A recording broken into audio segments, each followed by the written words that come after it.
Galaxy News Hour live. आर्थिक दृष्टिले देशको अवस्था ठीक नभएको राज्यका आधिकारिक निकायहरूले नै भनिरहेका छन्। आम नागरिकको जीवन कसरी चलिरहेको छ भन्ने मजदुरीमा निर्भरहरूको दैनिकी हेरेर पुग्छ। ठूलै चलखेल गर्न नसक्ने साना व्यवसायको अवस्था के छ भन्ने परिदृश्य हरेक दिन खाली हुँदै गएका सहर बजारका सटरहरूले देखाइरहेको छ। यस्तो अवस्थामा खाई नखाई बचाएको रकम ब्याङ्कमा जम्मा गरेका कतिपय बचतकर्ताको खाता अनायासै खाली हुँदा त्यसले बचतकर्तामा अर्को चोट परिरहेको छ। खास गरी एभरेस्ट ब्याङ्कको इटहरी शाखामा भएको भित्रै चोरीको घटनाले ब्याङ्किङ प्रणालीप्रति नै संशय जगाइदिएको छ। सुनसरीको इटहरी स्थित एभरेस्ट ब्याङ्कको शाखाका प्रमुख सहित कर्मचारीले नै बदमासी गरेपछि धेरै बचतकर्ताको खाता रित्तिएको छ। कानुनी दृष्टिले त यो वित्तीय अपराध र चोरी त हुँदै हो, विश्वास गरेर रकम जम्मा गर्ने आफ्ना ग्राहकमाथि धोका पनि हो। बचतको चाहनाले, चोरीको डरले वा भोलि काम आउला भन्ने योजनाले सबैभन्दा भरोसाले राखिएको ब्याङ्कमै अरूबाट होइन, ब्याङ्ककै अधिकारी सहितका कर्मचारीले बचतकर्ताको पैसा नै चैट पारिदिन्छन् भन्ने विश्वास कसको गर्ने हो? कानुनी उपचारबाट चोरिएको पैसा त ब्याङ्कले फिर्ता गर्ला, अपराधमा संलग्नहरूलाई कानुनले सजाय देला, तर संसारमै सबैभन्दा विश्वसनीय भनेर कारोबार गरिने ब्याङ्कप्रति नै धर्मरायको विश्वास जोगाउने औषधि भने पाउन यो घटनाले मुस्किल बनाइदिएको छ।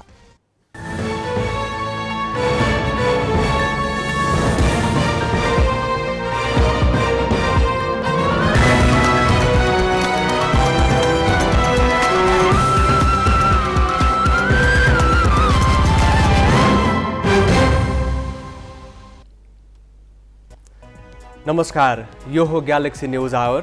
अब हेडलाइन्स।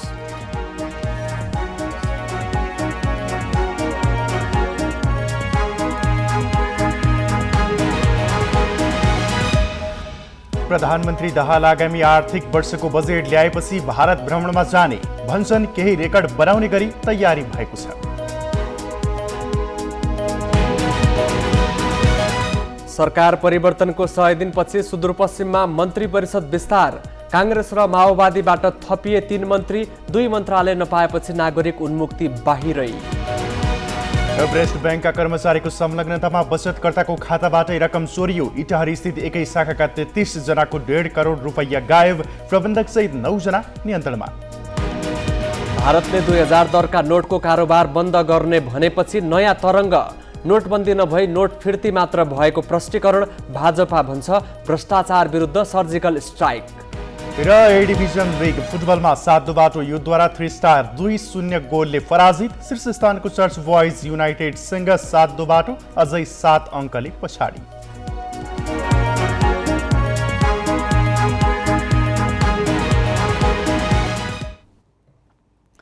तेस्रो कार्यकालका लागि देशको प्रमुख कार्यकारीको पदभार ग्रहण गरे लगत्तैदेखि भारत भ्रमणमा विशेष चासो दिएका प्रधानमन्त्री पुष्पकमल दाहाल यसपालिको दिल्ली यात्राप्रति विशेष उत्साही देखिएका छन्। वैशाख अन्तिमतिरै दक्षिणतिर उडान भर्न चाहेका उनको यात्रा भारतबाटै सकारात्मक प्रतिक्रिया नआएकाले हुन सकेको थिएन। राजनैतिक अस्थिरताका बीच सरकार संसदीय अङ्कगणितमै रुमलिँदा पनि उनको दक्षिण यात्राको टुङ्गो लाग्न सकेको थिएन। पछिल्लो समय भारतले पनि उनको भ्रमणको चाहनामा लाल मोहर लगाइदिएकाले अहिले जोडतोडका साथ तयारी चलिरहेको छ र प्रधानमन्त्रीले संसद अनि सार्वजनिक कार्यक्रममै भ्रमणका एजेन्डाबारे खुल्न थालेका छन्। कस्तो रहला त उनको भारत भ्रमण? बिहिबार संसदमा प्रधानमन्त्रीसँगको सवाल जवाफमा सांसदहरूले भारत भ्रमणको विषयलाई पनि प्रमुखता साथ उठाएका थिए। विपक्षी अनि सत्ता पक्षकै सांसदबाट पनि सीमा मुद्दादेखि असमान सन्धि सम्झौताका विषयमा प्रधानमन्त्रीको धारणा माग भएको थियो, जसमा प्रधानमन्त्री पुष्पकमल दाहालले निकै तौलेर जवाफ दिएका थिए। हाम्रो 1 इन्च जमिन पनि हामी छोड्न सक्दैनौँ, हामीलाई छिमेकीको 1 इन्च जमिन पनि चाहिँदैन। यो नीति अन्तर्गत हामी नेपालका सबै राजनीतिक दलहरू र यो सम्मानित सदन सबै नै हामी एकमत नै छौँ। त्यही मान्यताभित्र रहेर नै भारत सरकारसँग कुराकानी हुन्छ। जहाँसम्म त्यसलाई बुझ्ने या नबुझ्ने कुरा रिपोर्टलाई या देशभित्र आएपछि के हुन्छ भन्ने कुरा भारत भ्रमणमा गएर कुरा गरिसकेपछिको परिस्थितिमा मात्रै भन्न सकिन्छ। तर म के विश्वास दिलाउन चाहन्छु भने नेपालको राष्ट्रिय हित, नेपालको राष्ट्रिय एकता, अखण्डता र स्वाधीनतामा कुनै किसिमको सम्झौता या कुनै किसिमको भ्रम पर्न दिइने छैन। संसदमा उनको प्रस्तुति विगतका अन्य प्रधानमन्त्रीले दिने प्रतिक्रिया भन्दा भिन्न थिएन। तर शनिबार आफ्नो पार्टी निकट मजदुरहरूको कार्यक्रममा भने दाहाल विशेष उत्साही देखिए र आफ्नो भारत भ्रमणले रेकर्ड राख्ने दाबी गरे। तपाईहरुले थाहा पाइसक्नु भएकै छ, मेरो निकट भविष्यमा हुन लागेको भारत भ्रमणका क्रममा पनि के रेकर्डहरू बनाउन सकिन्छ भन्ने विश्वासका साथ तयारी भएको छ र मलाई लाग्छ केही रेकर्डहरू नेपालको पक्षमा, नेपाली जनताको पक्षमा, नेपालको राष्ट्रको पक्षमा बनाउने पुरै कोसिस मेरो छ। सांस्कृतिक र नागरिक सम्बन्धमा निकट भए पनि नेपाल र भारतबीच सरकारी स्तरमा सुमधुर सम्बन्ध कायम हुन सकेको छैन। लामो समयदेखि सीमा विवाद थाती छन्। भारतले जारी गरेका राजनीतिक नक्सादेखि नेपाली भूमि लिपुलेक क्षेत्रमा एकतर्फी रूपमा बलमिच्याईपूर्वक बनाएका सडक तथा सामरिक पूर्वाधारप्रति नेपालको तीव्र विरोध छ। यस विषयमा बारम्बार कूटनीतिक वार्ताका लागि आग्रह गरे पनि भारतीय पक्षले वास्ता नगर्दा नेपाली पक्ष थप बेचैन छ। उसमाथि हालसम्मका सबै सन्धि सम्झौता र द्विपक्षीय सम्बन्धका अन्य आयाममा विस्तृत अध्ययन गरी दुवै देशका प्रबुद्ध व्यक्तिहरूको समूह इपिजीले बुझाएको प्रतिवेदन भारतले बुझ्न मानेको छैन। उसको असन्तुष्टि यहाँको सार्वभौम संविधान सभाबाट 100% नजिक मतसहित संविधान जारी गर्दा र नेपालले आफ्नो लिम्पियाधुरासम्मको भूभाग समेटेर पुनः नक्सा प्रकाशन गर्दा झण्डै उस्तै छ। यस्तो बेलामा प्रधानमन्त्री दाहाल भारत भ्रमणलाई लिएर उत्साही देखिनुको कारण के हुन सक्छ भन्ने अनुमानकै विषय छ। तर जानकारहरू चाहिँ राजनीतिक तहका विषयसँगै नागरिकका दैनन्दिनकै विषयमा पनि अर्थपूर्ण वार्ता र निकास खोज्न सक्ने बताउँछन्। बैंक कार्डहरू, अरू कतिपय कुराहरू नचल्ने, हाम्रा गाडीका सन्दर्भमा पनि कतिपय भारतीयहरूले नेपालमा आउँदाखेरि जुन सुविधाहरू पाइरहेको छ त्यो नपाउने लगायतका धेरै कुराहरू छन्। समग्रमा अस्ति पार्लियामेन्टमा नि उहाँले इपिजीका अरू धेरै कुराहरू त उठाउनु खोज्नु भएको छ। त्योभन्दा पनि महत्त्वपूर्ण कुरा चाहिँ अब चाहिँ हामी भारत जाँदाखेरि एउटा सामान्य मान्छे भारत जाँदाखेरि कहाँ कहाँ अप्ठ्यारो परिरहेछ, भारतीयहरू नेपाल आउँदाखेरि कहाँ कहाँ अप्ठ्यारो परिरहेछ, यस्ता कुरा चाहिँ सहजीकरण गरिदियो भने जनस्तरको सम्बन्ध बढेर जान्छ। होइन अब उही पुरानो कुरा 1950 को सन्धि, इपिजी यस्तो यस्तो मात्रै कुरा गरिरह्यो भनेदेखि चाहिँ त्यसले चाहिँ अरू अगाडि लिएर जाने सम्भावना देखिँदैन। जनतासँग चाहिँ नजोडिएको तर कतिपय लामो समय रहेका मुद्दाहरू मात्रै उठाइदिए जस्तो गरेर आउने जुन हाम्रो परम्परा छ त्यसलाई तोड्नुपर्छ भन्ने सन्दर्भमा चाहिँ मैले यो कुराहरू उठाएको। प्रधानमन्त्रीको भारत भ्रमण अघि परराष्ट्र मन्त्रालय तयारीमा लागिरहेको छ। मन्त्री एनपी साउदले हालै भारतीय समकक्षीसँग बङ्गलादेशमा भेटे भने पूर्व परराष्ट्र मन्त्री र राजदूतसँग पनि सुझाव लिए। यसपालि भारत हुँदै बङ्गलादेशसँग हुन सक्ने ऊर्जा व्यापारमा देखिने प्रगतिको अपेक्षामा सरकार छ। यही परिवेशमा अमेरिकाद्वारा सार्वजनिक हिन्दू धर्म सम्बन्धी प्रतिवेदनमा भारतको सत्ताधारी दल नेपालमा हिन्दू धर्मका पक्षमा सक्रिय भएको विवरण पनि सार्वजनिक भइरहेको छ। उता आगामी निर्वाचन मार्फत तेस्रो कार्यकाल समेत सत्तामा निरन्तरताका लागि भरमग्दुर प्रयास गरिरहेको भाजपाले देखाउनकै लागि भए पनि नेपालमा हिन्दू राज्यको नारा र पैरवीलाई प्रोत्साहित गरिरहेको कतै छिपेको छैन। यसैको एक कडी हालै उत्तर प्रदेशका मुख्यमन्त्री आदित्यनाथले पूर्व राजा ज्ञानेन्द्र शाहलाई विशेष महत्त्व दिनुलाई ठानिएको छ। नेपाल भारत सम्बन्धमा तेस्रो पक्षले समेत चासो राखेको यस परिवेशमा प्रधानमन्त्रीले भारत भ्रमणबाट के रेकर्ड राख्न चाहेका हुन् चासोको विषय बनेको छ। बासु खड्का र पवन पौडेल, ग्यालेक्सी फोके, काठमाडौँ। यसैबीच प्रधानमन्त्री पुष्पकमल दाहालले आसन्न भारत भ्रमणका क्रममा के कस्ता एजेन्डालाई प्राथमिकता दिनुपर्छ भनेर परराष्ट्र मामिलाका जानकार चन्द्रदेव भट्टलाई सोधेका छौं। प्रधानमन्त्रीको भारत भ्रमणलाई सफल बनाउनको लागि सबभन्दा महत्त्वपूर्ण कार्य के हुने, हाम्रो एजेन्डा के हुने त भारतसँग होइन। भारतसँगको रिचुअलिस्टिक भ्रमणले मात्रै त केही पनि हुँदैन, कर्मकाण्डीय भ्रमण मात्रै त्यसले खासै त्यति ठुलो उपलब्धि हुँदैन होइन। तैपनि अब प्रधानमन्त्रीले नै पहिलो भिजिट मेरो भारतबाटै सुरु हुने जुन अघि नै पहिले नै भन्नुभएको थियो त्यो अनुसार नै भ्रमण भइरहेछ।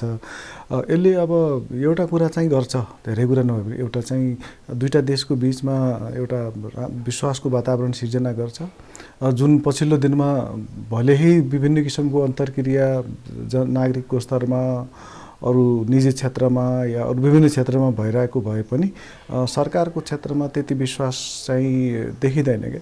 त्यही भएर त्यो विश्वासको वातावरणसम्म एउटा सिर्जना गर्छ।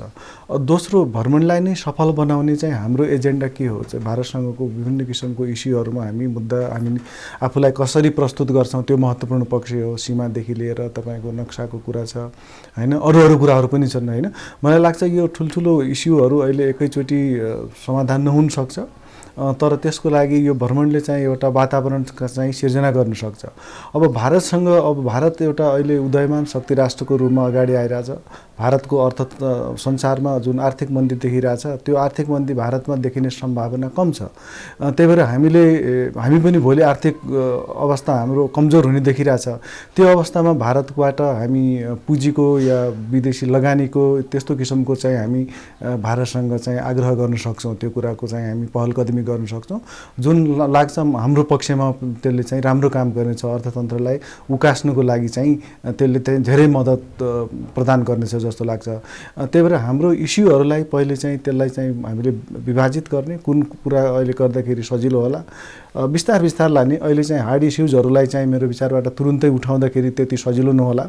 अहिले वातावरण चाहिँ हामीले बनाउने, त्यसपछि स्टेप 2 मा जुन प्रोजेक्टहरू भारत र नेपालको बिचमा विभिन्न किसिमका परियोजनाहरू छन् त्यो परियोजनाहरूलाई अगाडि कसरी बढाउने त्यतातिर कुरा गर्दा राम्रो होला। र तेस्रो पक्ष र महत्त्वपूर्ण पक्ष भनेकै अर्थतन्त्र भारत र नेपालको बिचमा चाहिँ हामी कसरी आर्थिक रूपमा बढीभन्दा बढी जोडिन सक्छौँ त्यो महत्त्वपूर्ण पक्ष हो। किनकि भारतको सहयोग बिना चाहिँ हामी धेरै हदसम्म आर्थिक रूपमा चाहिँ अगाडि बढ्न सक्दैनौँ र भारतको सहयोग चाहिँ अपरिहार्य छ। त्यो अर्थमा भारतको विश्वास पनि हामीले जित्नुपर्ने हुन्छ कि जस्तो लाग्छ मलाई चाहिँ। अब केही न्युज संक्षेपमा।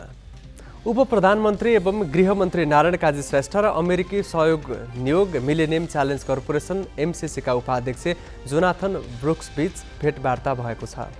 MCCका उपाध्यक्ष ब्रुक्स नेतृत्वको टोलीले आज गृह मन्त्रालय पुगेर उप प्रधानमन्त्री श्रेष्ठसँग शिष्टाचार भेट गरेको हो। भेटमा ब्रुक्सले MCC परियोजनाको लागि आवश्यक जग्गा प्राप्तिमा सहयोग गर्न आग्रह गरे। उनले परियोजना कार्यान्वयनका क्रममा सुरक्षाको भरपर्दो व्यवस्था मिलाइदिन पनि आग्रह गरेको भेटवार्तामा सहभागी गृह सचिव दिनेश भट्टराईले जानकारी दिए। उप प्रधानमन्त्री श्रेष्ठले परियोजनालाई समयमै सम्पन्न हुने गरी अघि बढाउनको लागि गृह मन्त्रालय र मातहतका निकायले आवश्यक सहयोग गर्ने जवाफ दिएका थिए। सञ्चार तथा सूचना प्रविधि मन्त्री रेखा शर्माले सरकारले जनअपेक्षा पूरा गर्न राम्रा कामको सुरुवात गरेको दाबी गरेकी छन्। मन्त्री शर्माले आज काठमाडौँमा प्रेस सेन्टर नेपाल प्रतिष्ठान प्रदेश समितिको वार्षिक साधारण सभा उद्घाटन गर्दै सरकारले भ्रष्टाचार नियन्त्रणका लागि पहल कदमी लिएको र नक्कली भुटानी शरणार्थी प्रकरणका आरोपी पक्राउ त्यसकै एउटा उदाहरण भएको बताएकी छन्। उनले यो प्रकरणमा दोषी कसैलाई पनि सरकारले उन्मुक्ति नदिने बताइन्। सुशासन कायमका लागि सरकारले कुनै सम्झौता नगर्ने मन्त्री शर्माको भनाइ छ। उनले पछिल्ला दिनमा गणतन्त्र र संघीयतामाथि प्रहार गर्ने क्रम बढिरहेको भन्दै त्यस विरुद्ध परिवर्तनकारी सबै शक्ति एकजुट हुनुपर्नेमा जोड दिएकी छन्। ब्याङ्क भन्ने बित्तिकै पैसा सुरक्षित रूपमा जम्मा गर्ने थलोका रूपमा लिइन्छ। एकातिर सुरक्षित हुने अर्कातिर ब्याज पनि पाइने भएका कारण ब्याङ्कमा पैसा जम्मा गरिन्छ। व्यक्ति तथा संस्थाले ब्याङ्कमा 50 खर्ब रुपैयाँ भन्दा बढी जम्मा गरेका छन्। तर ब्याङ्कमा राखेको रकम सुरक्षित छ भनेर ढुक्क नहौं, खाताबाटै गायब हुन थालेको छ। रकम गायब पार्ने काममा ब्याङ्ककै कर्मचारी संलग्न भएको पाइएको छ। एभरेस्ट ब्याङ्कको इटहरी स्थित शाखाबाट 33 जना बचतकर्ताको 1.5 करोड रुपैयाँ रकम शाखा प्रबन्धक सहितका कर्मचारीले निकालेको तथ्य बाहिरिएको छ। एभरेस्ट ब्याङ्कका इटहरी शाखा प्रबन्धक विश्वराज शाक्य सहित 9 जनालाई प्रहरीले पक्राउ गरेको छ। पक्राउ परेका मध्ये 7 जना ब्याङ्ककै कर्मचारी हुन्। पक्राउको कारण हो बचतकर्ताको 1,50,23,434 रुपैयाँ चोरीको आरोप। उनीहरूले 5 महिनाको अवधिमा यो रकम बचतकर्ताको खाताबाट निकालेका हुन्। पक्राउ परेका मध्ये निरज प्रधान 5 वर्षदेखि शाखामा अपरेसन इन्चार्जको जिम्मेवारीमा थिए। ग्राहकले कनेक्ट आइपीएसबाट रकम निकालेको जानकारी निरजलाई हुन्थ्यो। उनले ग्राहकको खाताको रकम चोरीको लागि शाखाका अरू कर्मचारीको सहयोग लिए। ग्राहकको अर्को खाता खोलेर रकम ट्रान्सफर गरे। युजर आइडी र पासवर्ड दुरुपयोग गरे। कनेक्ट आइपीएसबाट 5 महिनाको अवधिमा 59 पटक 33 ग्राहकको खाताबाट 1,14,75,284 रुपैयाँ निकाले। यसबारे ग्राहकले पत्तै पाएनन्। बैंक व्यवस्थापनले पनि चासो दिएन। यसबाट उनीहरू थप उत्साही भए। निरजले इटहरी शाखाबाट उदयपुरको गाईघाट शाखामा सरुवा भएपछि पनि चोरीलाई निरन्तरता दिए। उनलाई अरू कर्मचारीले साथ दिए।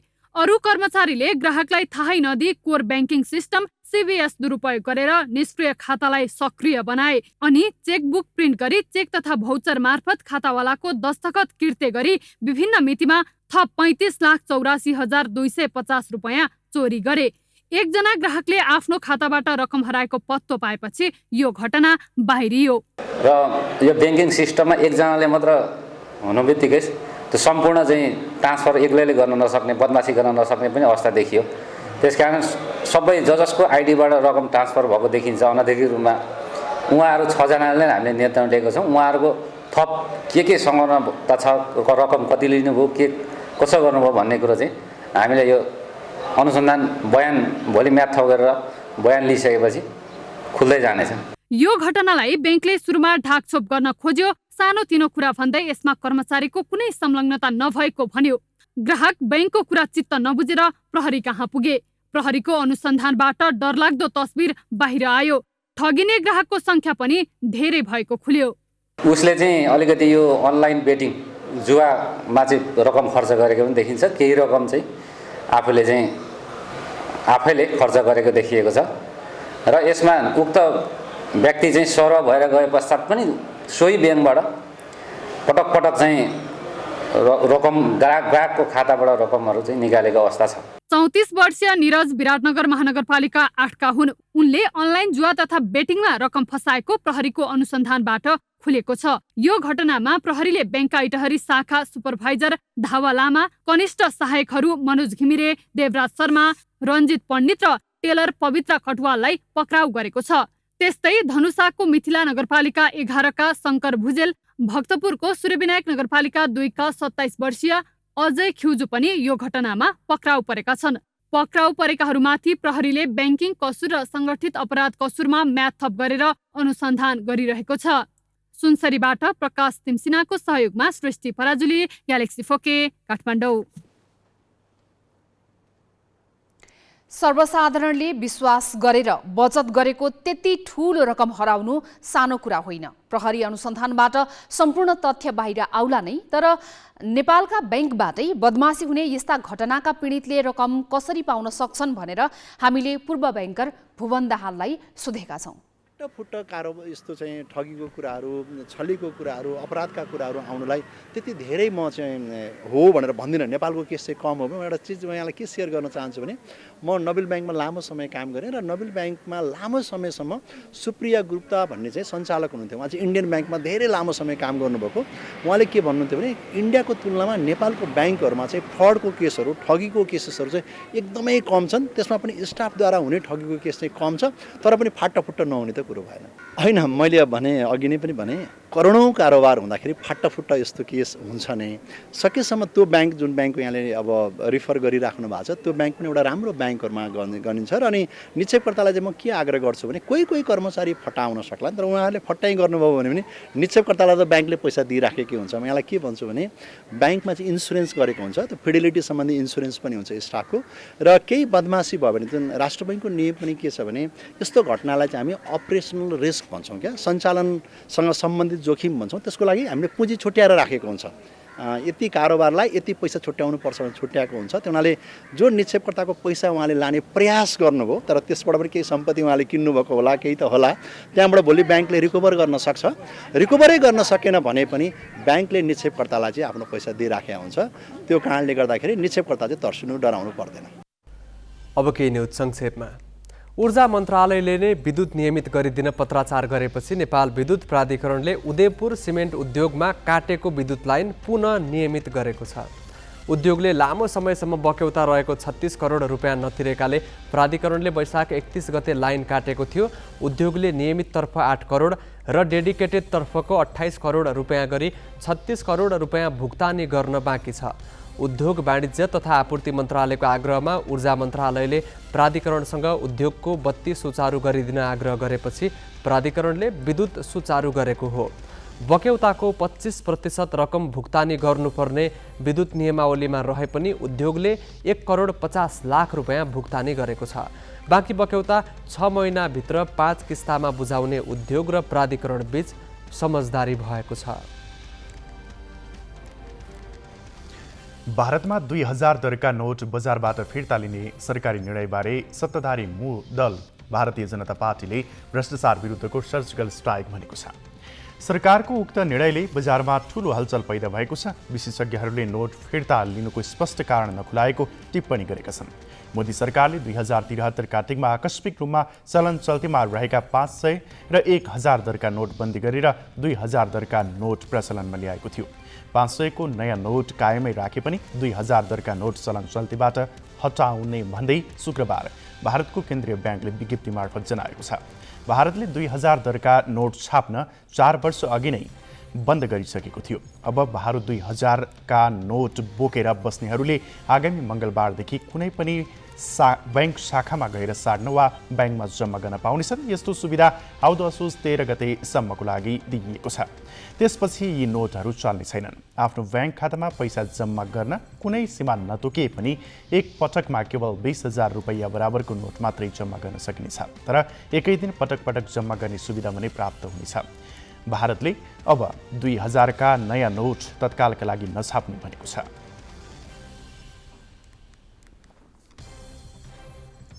बाँकी प्रसङ्ग सोनिका रियालबाट। सरकार गठन भएको 100 दिनपछि सुदूरपश्चिम प्रदेशको मन्त्री परिषद दोस्रो पटक विस्तार भएको छ।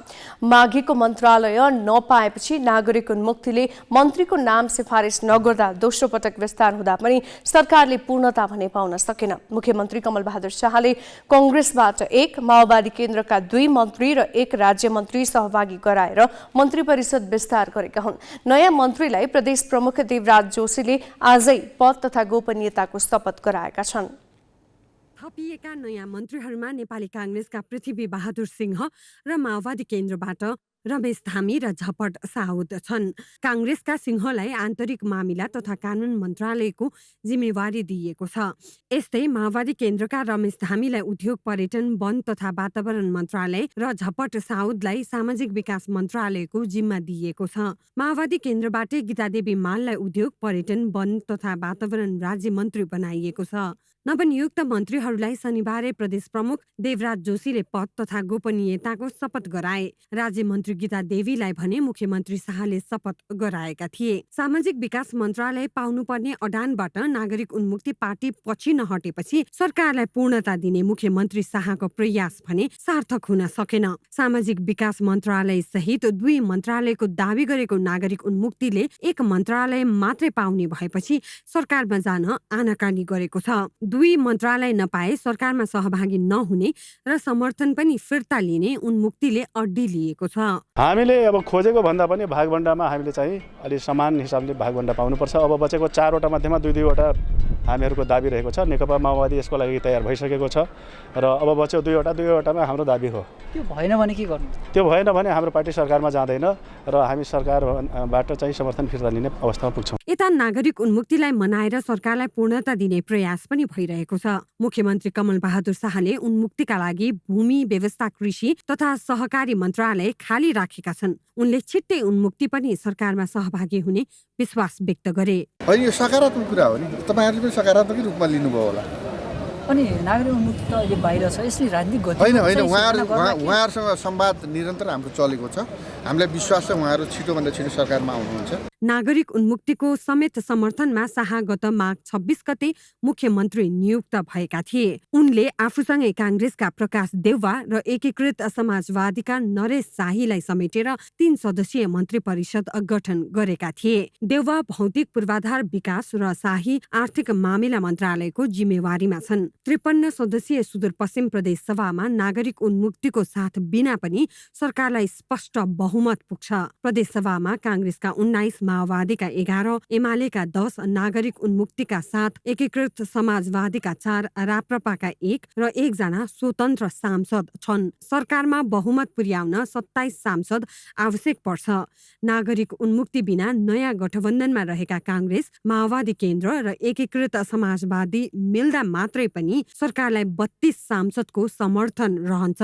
यसैले पनि सरकारमा बढी मन्त्रालयको भाग खोज्नु नागरिक उन्मुक्तिको घुर्क्याइले सरकारलाई बाधा नपुग्ने प्रदेशसभाको अङ्क गणितले देखाउँछ। ग्यालेक्सी फोकेका लागि कैलालीबाट ईश्वर जैसीको रिपोर्ट। संरक्षक रेशमलाल चौधरीको मुद्दामा सर्वोच्च अदालतले समेत जन्मकैदको सजायलाई निरन्तरता दिएपछि नागरिक उन्मुक्ति थप धर्मराएको छ। नवगठित पार्टीभित्र व्यक्तिगत, पार्टीगत, क्षेत्रीय र जनताको एजेन्डा हुनु स्वाभाविक र अनिवार्य नै हो। यसमा पार्टीले व्यक्तिगत एजेन्डालाई प्राथमिकता दिँदै जाँदा जनतामा उसप्रतिको विश्वास धर्मराउने र अन्ततः पार्टी नै अस्तित्वमा नरहने खतरा पनि उत्तिकै हुन्छ। नागरिक उन्मुक्तिले पनि संरक्षक चौधरीको मुद्दा किनारा लागिसकेको अहिलेको अवस्थामा जनताको मुद्दालाई प्राथमिकतामा राखेर अघि बढ्नु मनासिब हुने राजनीतिक विश्लेषकहरू बताउँछन्। पोलिटिकल पार्टिजहरूले जनताका मुद्दाहरू बोकेका हुन्छन् र पोलिटिकल पार्टिजभित्र धेरै एजेन्डाहरू हुन्छन्। एउटा मात्रै एजेन्डा होइन, एजेन्डाहरू धेरै हुन्छन्। तर सबै एजेन्डाहरू एउटै क्रमका पनि होइन। प्राथमिकता क्रम राख्ने हो भने हरेकको कम बेसी र महत्त्व हुन्छ। अहिले नागरिक उन्मुक्ति पार्टीका आफ्ना व्यक्तिगत मुद्दाहरू पनि थिए, समग्र पार्टीका मुद्दाहरू पनि थिए, के क्षेत्रगत मुद्दाहरू पनि थिए र के आम जनसरोकारका विषयवस्तुका मुद्दाहरू पनि नागरिक उन्मुक्ति पार्टीहरूसँग थिए। तर अहिले तत्काल रूपमा भन्नुहुन्छ भने यहाँले सोध्न चाहनु भएको नागरिक उन्मुक्ति पार्टीका जो संरक्षक रेशम चौधरीजी हुनुहुन्थ्यो, उहाँको मुद्दालाई सर्वोच्च अदालतबाट उहाँ चाहिँ पराजित हुनुभएको छ। उहाँले पाउने सजायको भागीदारीका निम्ति सर्वोच्च अदालतले एउटा फैसला गरेको छ। अब नागरिक उन्मुक्ति पार्टी कुनै एउटा व्यक्तिको मुद्दालाई लिएर मात्रै गए पनि होइन र जानु पनि हुँदैन त्यसरी। र हरेक पोलिटिकल पार्टीहरू बन्दै गर्दाखेरि यो पोलिटिकल पार्टी त निरन्तर रूपले चलिरहने प्रक्रिया हो। यो निरन्तर चलिरहने प्रक्रियामा कतिपय व्यक्तिहरू आउँछन् जान्छन्, तर पार्टी त जीवन्तता रहन्छ। पार्टीसँग मुद्दा हुन्छन्, पार्टीसँग जनसरोकारका विषयहरू हुन्छन्। ती मुद्दाहरूलाई सम्बोधन गरेरै पोलिटिकल पार्टीले अगाडि बढ्नुपर्ने हुन्छ। नागरिक उन्मुक्ति पार्टीले पनि अब रेशम चौधरीको जो आफ्नो संरक्षकको मुद्दा हो त्यो मुद्दालाई कानुनी तौरबाट किनारा लागिसक्यो। अबका दिनमा एउटा मुद्दा बोकिरहने एजेन्डा लिने त होला नै, तर यसका बावजुद पनि उसले के हो भने अहिले तत्कालका जनसरोकारका विषयहरू हुन्छन्, जुन विकासका मुद्दाहरू होलान्, जुन गरिबीका मुद्दाहरू होलान्, जुन बेरोजगारीका मुद्दाहरू होलान्, जुन तराईमा रहेका यहाँ चाहिँ के अरे युवाहरूका मुद्दा होलान्, जुन वातावरण प्रदूषणका मुद्दा होलान्, आदि जनसरोकारका मुद्दालाई बोकेर त्यो नागरिक उन्मुक्ति पार्टीले पनि इस्ट्याब्लिस हुने प्रयास गर्नुपर्दछ। यदि यतातिर नफर्केर सीमित स्वार्थको घेरामा मात्रै त्यो पार्टी जाने हो भने भोलि यो पार्टी मात्रै हो भने हरेक पार्टी एउटा चाहिँ सङ्कटमा पर्न सक्ने सम्भावना हुन्छ। त्यसकारण नागरिक उन्मुक्ति पार्टीले पनि ब्यालेन्समा राखेर मुद्दाहरूलाई अगाडि बढाउँदै आफूलाई जनसमक्ष र जनताको रिप्रेजेन्टेटिभ पार्टी बनाउने प्रयास गर्नुपर्छ भन्ने मलाई लाग्दछ। नेकपा एमाले सरकारको नीति तथा कार्यक्रमलाई लिएर संसदमा कसरी प्रस्तुत हुने भन्ने विषयमा आज संसदीय दलको बैठक राखेको थियो। बैठकमा पूर्व अर्थमन्त्री युवराज खतिवडा पनि थिए। सुरुमा उनलाई नीति तथा कार्यक्रमको विश्लेषण गर्न लगाइयो। उनले अर्थतन्त्रको अहिलेको सङ्कट समाधानबारे केही नसमेटिएको भन्दै नीति तथा कार्यक्रमको आलोचना गरे। त्यसपछि पार्टी अध्यक्ष केपी शर्मा ओलीले 1 घण्टाभन्दा बढी बोले। उनले नीति तथा कार्यक्रमलाई गन्तव्यहीन, दिशाहीन र फाल्तु भन्दै संसदमा विरोध गर्न पार्टीका सांसदलाई निर्देशन दिए। उनले आफ्ना सांसदहरूलाई नुन खाएको कुखुरा जस्तो नओइलाउन भनेका छन्। धेरै अस्पष्ट, अन्यलग्रस्त, दिशाहीन, यसले राजनीतिक, सामाजिक, आर्थिक कुनै पनि समस्या पहिचानै गर्न नसकेपछि समाधान कसरी गर्छ? अर्थतन्त्रको स्थिति त राम्रो छ, सकारात्मक छ, उत्साहजनक छ भन्ने छ, त पहिलेका समस्याहरूलाई गम्भीरता साथ यसले देखेकै छैन। समस्याको गम्भीरता यसले कुनै डेस्टिनेसनै तोकेन, कुनै बाटै देखाएन, जसले गर्दा त्यहाँ पुगिने भन्ने कुरै रहेन, जहाँ पुगिने भन्ने कुरै छैन। यस वर्ष कहाँ पुग्ने? यस वर्षको नीति कार्यक्रमले यस वर्ष यहाँ पुग्छौँ भन्नु पऱ्यो नि, यस वर्ष यति गर्छौँ भन्नु पऱ्यो नि। त्यस कारण यो त के भने डेमोक्रेसी भनेको के हो भनेर क्याम्पसमा विद्यार्थीलाई पढाए जस्तो छ। यसले कुनै मार्गदर्शन गर्दैन र यो स्वीकार्योग्य छैन, समर्थन योग्य छैन, विरोध योग्य छ र यस्तो फाल्तु फ्याङ्तु कार्यक्रम नीतिका नाममा दस्तावेज पेश हुनु दुःखको कुरा।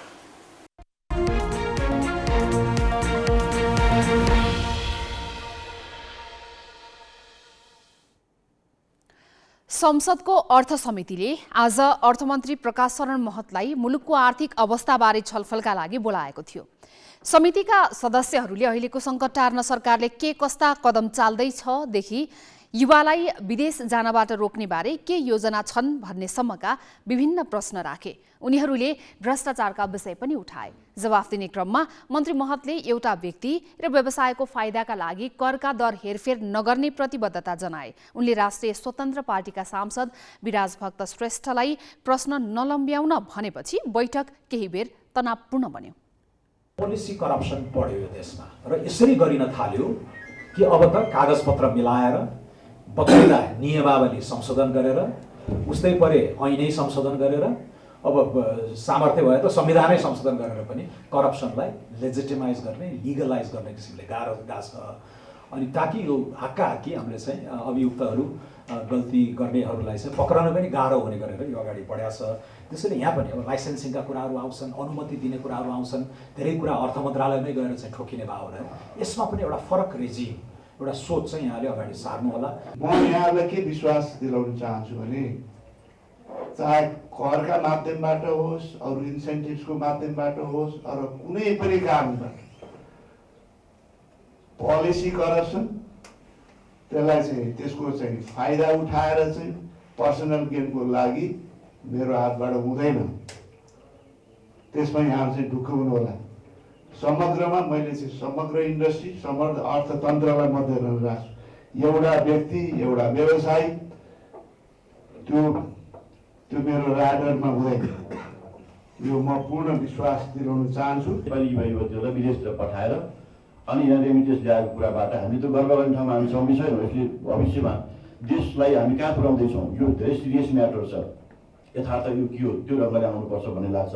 राजस्व परिचालनको स्थिति हेर्ने भने 50-52 वर्षको इतिहास सबभन्दा नेगेटिभ स्थितिमा हामी छौँ होइन। यो स्थितिलाई सुधार्नका निम्ति अब हामी कसरी जाने हो भन्ने ठोस आधारहरू अहिले पनि सरकारले दिन सकेर जस्तो म आफूले भेटिराखेको छैन। हाम्रो उत्पादन घट्नुको पछाडि हाम्रो कर्मशील जनशक्ति वैदेशिक रोजगारीमा गएको फ्याक्टर पनि छ। आज गाउँ, वृद्ध, महिला, बालबालिकाको चाहिँ आश्रय स्थल मात्र बनेका छन्। यो स्थितिलाई पोलिसी लेभलबाट सम्बोधन गर्ने, बजेट मार्फत सम्बोधन गर्ने के कार्यक्रम ल्याउनुहुन्छ? लाखौँ मान्छेको तपाईँको बेसलाइनमा भएको सहकारीको 50-100 रुपियाँ खाएर सहकारी भागिरहेछ भने के खर्बौँ रुपियाँ औपचारिक तपाईँको वित्तीय प्रणालीमा छैन। अनि देशमा आर्थिक सङ्कट नभए के लक्ष्मी भगवान आएर देश राम्रो हुन्छ? यो कुरा त अनि हामीले कहाँ ध्यान आकर्षण गर्नुहुन्छ? तपाईँले 150 रुपियाँ दिनको जम्मा गरेको सहकारीको मान्छेहरू भाग्दा मकै बेचेको आमाहरू रुन परिरहेछ त्यहाँ। अनि यो कुरा कि तपाईँलाई हतार भयो कि बैठकै सभापतिज्यू यस्तो हो भने बरु बैठकै नराखिदिनुहोस्। उहाँलाई हतार छ, ठिक छ, जानुहोस् उहाँ।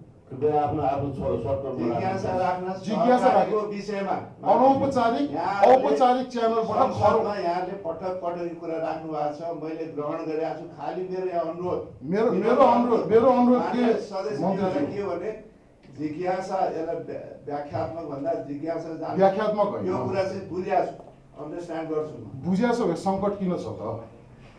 सङ्कट मैले आजको आज चाहिँ सङ्कट समाधान हुन्छ हुँदैन। त्यही त तपाईँ म चाहिँ इमानदार प्रयास गर्छु। त्यही त भन्दैछु त मैले मन्त्रीजीलाई। मैले भने आजको बैठकको औचित्य के? 1 महिनाभन्दा लामो समयदेखि लगातार ओह्रालो लागेको शेयर बजार परिसूचक नेप्से यो हप्ता भने झन्डै 40 अङ्कको वृद्धि भएर बन्द भएको छ।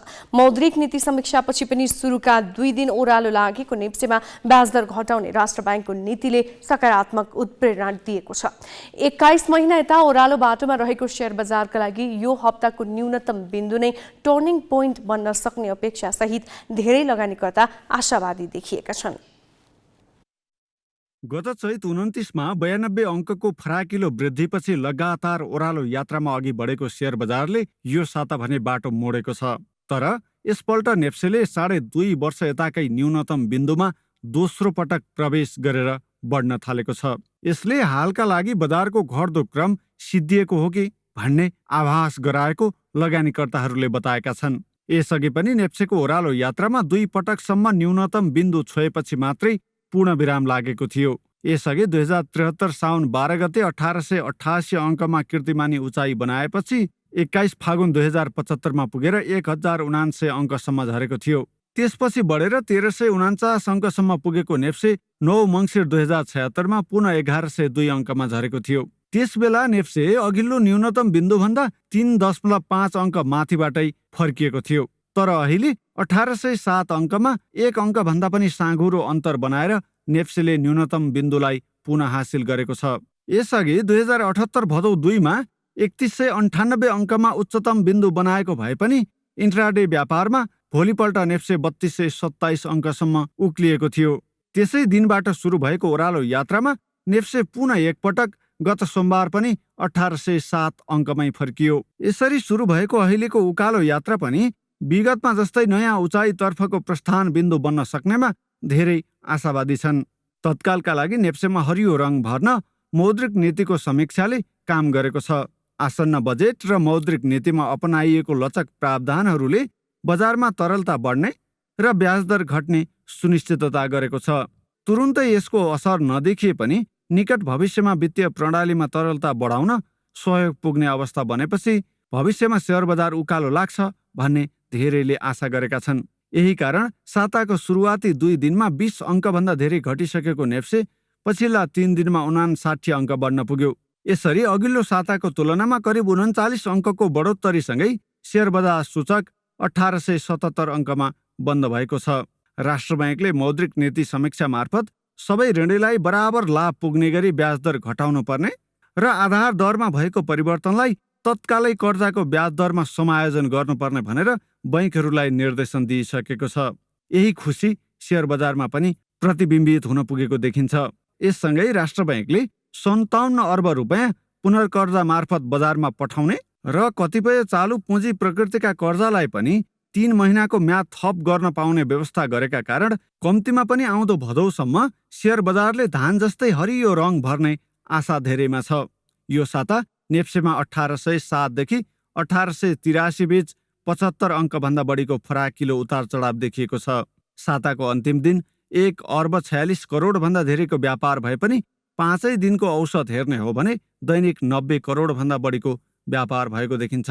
नेप्सेको बजार पुँजीकरण पनि 56 करोड 23 लाख भन्दा धेरैले बढेर 27 खर्ब 39 अर्बको नजिक पुगेको छ। पछिल्ला दिनमा नेप्सेको परिसूचक र कारोबारमा आएको सुधारले भविष्यका लागि आशा जगाएको छ। बिजनेस ब्युरो, ग्यालेक्सी फोके, काठमाडौँ।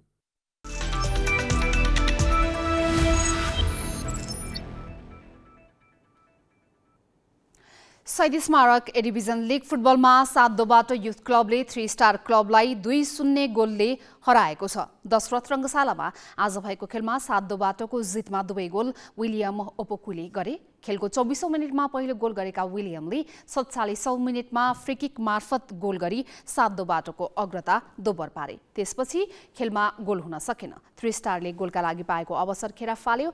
जितपछि चौथो स्थानको 7-2बाटोले 19 खेलबाट 29 अङ्क जोडेको छ। ऊ शीर्ष स्थानको चर्च बोइज युनाइटेड भन्दा 7 अङ्कले पछाडि छ। पाँचौं स्थानको 3 स्टारको 26 अङ्क छ।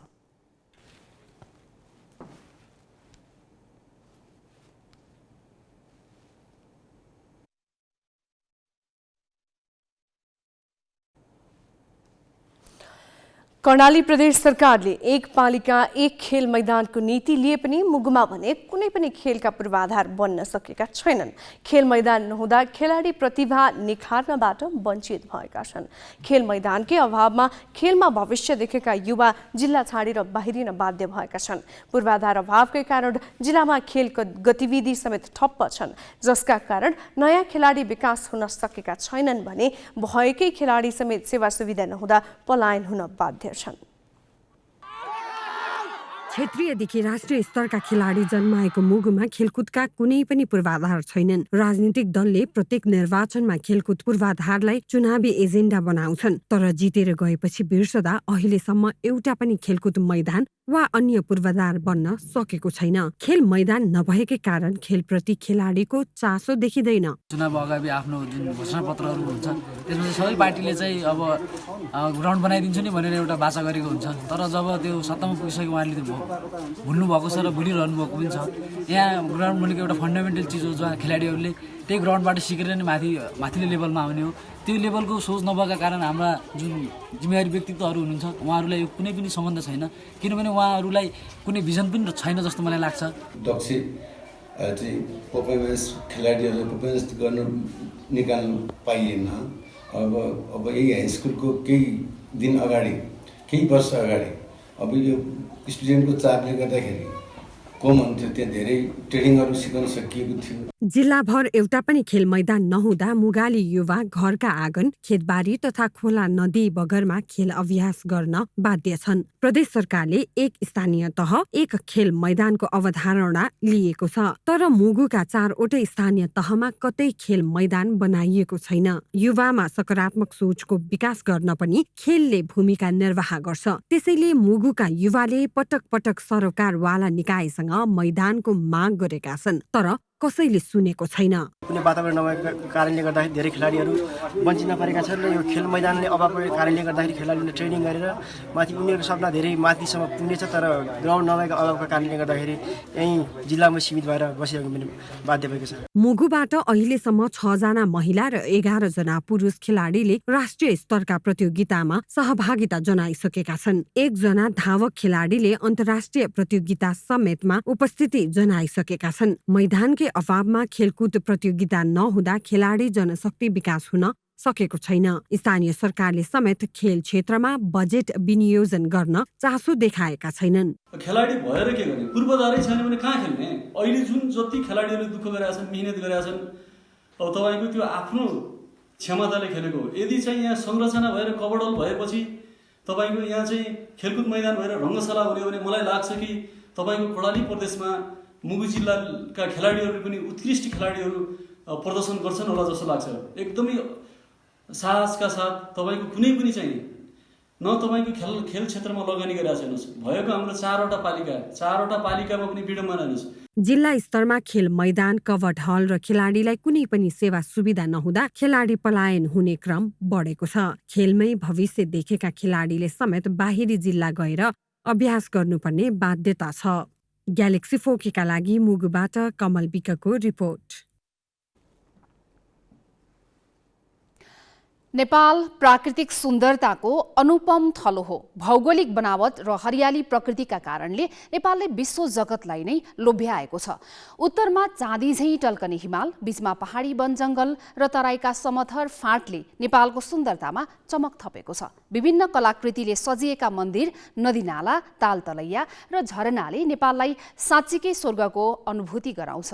यही स्वर्गीय भाव दिलाउने प्राकृतिक सौन्दर्यमा हामी पनि रमाऊ।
हामी ग्यालेक्सी न्युज आवरको अन्त्यमा छौँ।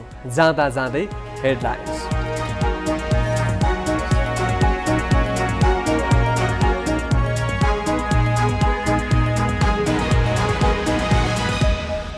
प्रधानमन्त्री दाहाल आगामी आर्थिक वर्षको बजेट ल्याएपछि भारत भ्रमणमा जाने भन्छन्। केही रेकर्ड बनाउने गरी तयारी भएको छ।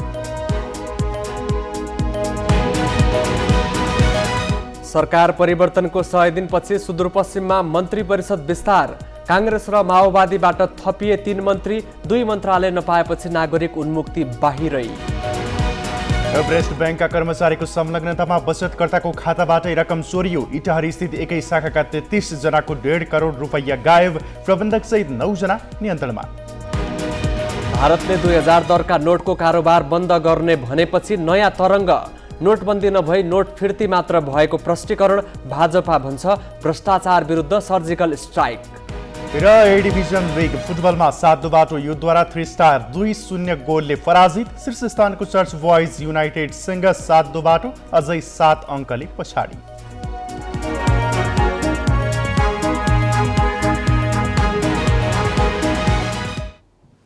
आजलाई ग्यालेक्सी न्युज आवर्स सकियो। नमस्ते।